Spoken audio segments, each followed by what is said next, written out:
Welcome in, everybody, to the Pump Fake. Jarrett Bailey with you, as always. Joining me for the second time, Deommodore Lenoir, 49ers cornerback. What's going on, brother? How are you? I'm doing good. How are you? Oh, man, I'm living the dream. It's starting to, turn from winter to summertime on this side of the world. 49ers getting some practice in now. How does it feel to be back on the field? It felt good, man. I missed it. Just being where we was last year and we got so close to winning the Super Bowl. Well, getting there.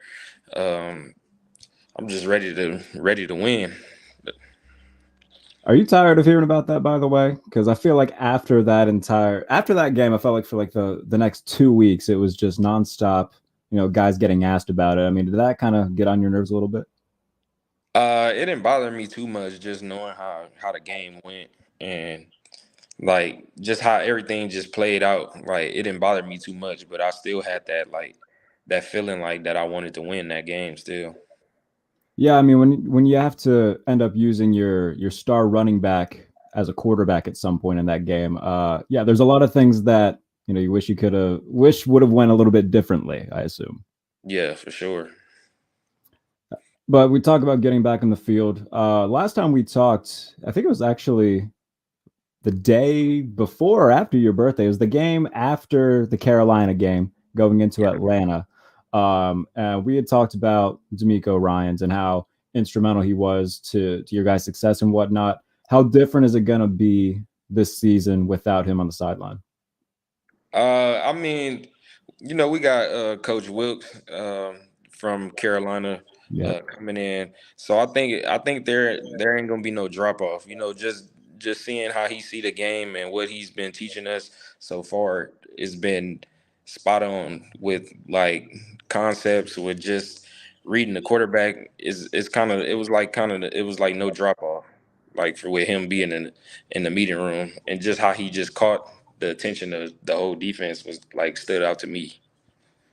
Yeah, we touched on that Eagles game a little bit, but somebody from that team is now in San Francisco with you, bringing over Javon Hargrave to put next to Nick Bosa and that front seven. It was already a just dominant unit that you guys had, and then you bring in a guy like Javon. How's that? What's that do for the mentality of your defense?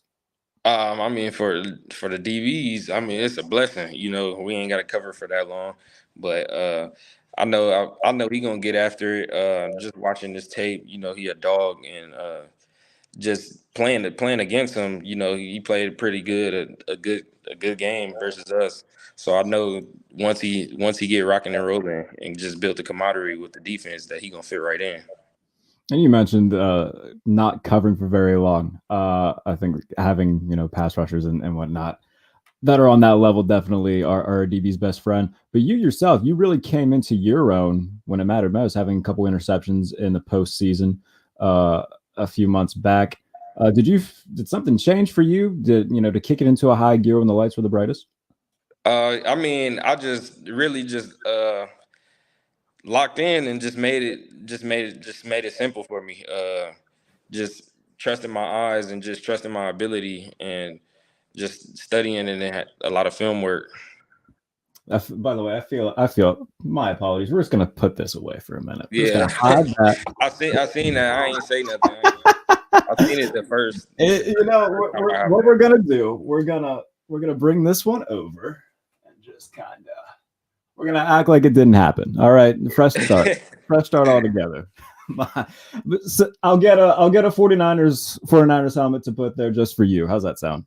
Yeah, yeah. We need a Niner helmet right there. That's fine. Well, I'll get the company to write that down for me and send me some fresh helmets. Uh, but the NFL draft starting tomorrow.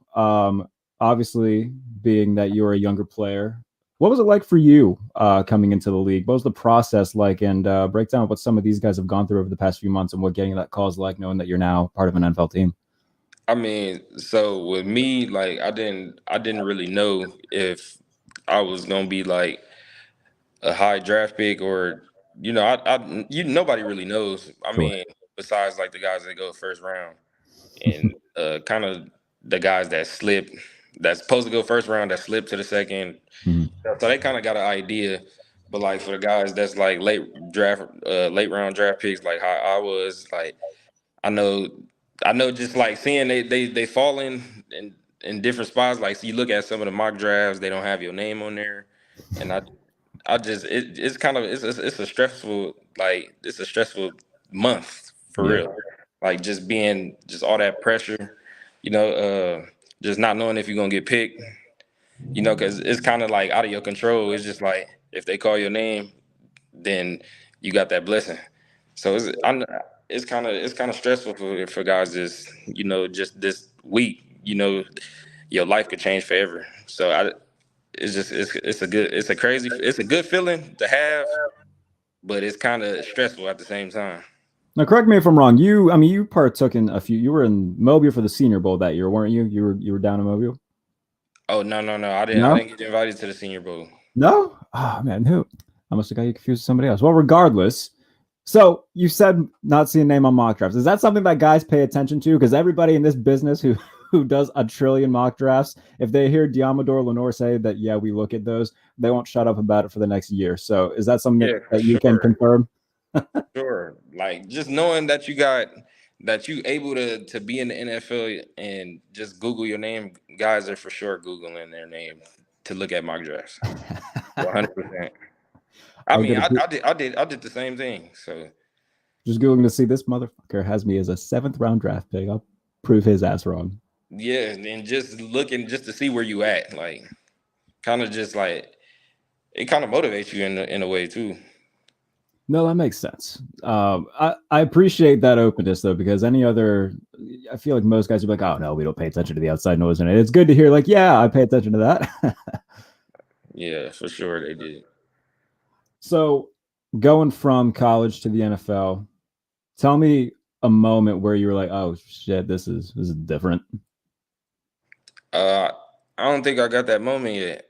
No, Just nah, it was just like I was like when I first got here, I was like just seeing all the players that I used to play with on Madden. It was crazy. Like I think I was more excited to play like on this defense than more of like being scared or like thinking like, oh, I'm not ready for this. Like I was more excited. Like I was happy. was there a moment where you were starstruck by a guy that you met? I would say on draft day, like right after I got drafted, uh, George Kittle texted me, Mm. and I was like, whoa, like I was like, wow. Is he as much of a character in the locker room as he is, to the outside eyes? Oh yeah, for sure. That's just him, and like everybody embraced it though. I mean, he cool. So we talked about this offense. Not obviously a ton went into the offense last year. You start off the season with Trey Lance, who goes down with injury, and then Jimmy, and then eventually Jimmy goes down, and then Brock comes in. You guys go on this incredible run. It feels like there's just been question marks around who's going to be the full-time guy in San Francisco for the last couple years.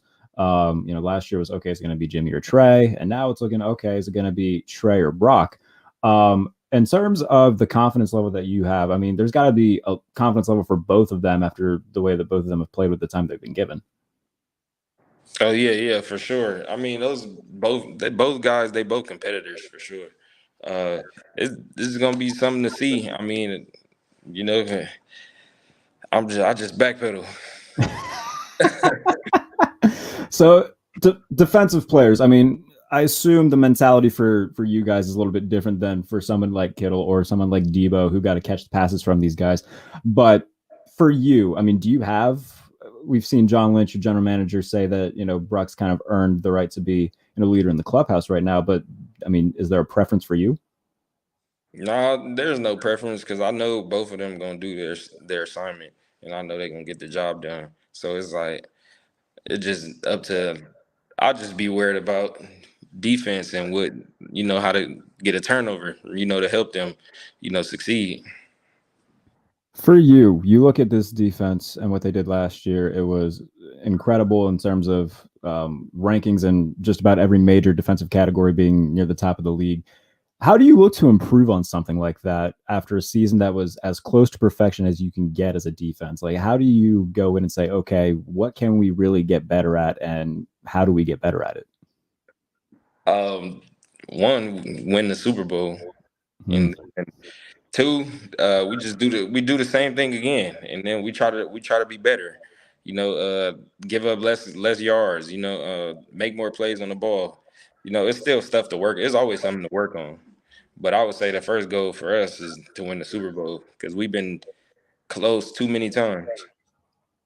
Does being close that many times just give you that more, just like, damn, like if we can just do everything just that a little bit better and get, like, does that put something even more in you than rather if you were just, a 9-8 team that was, kind of middle of the road?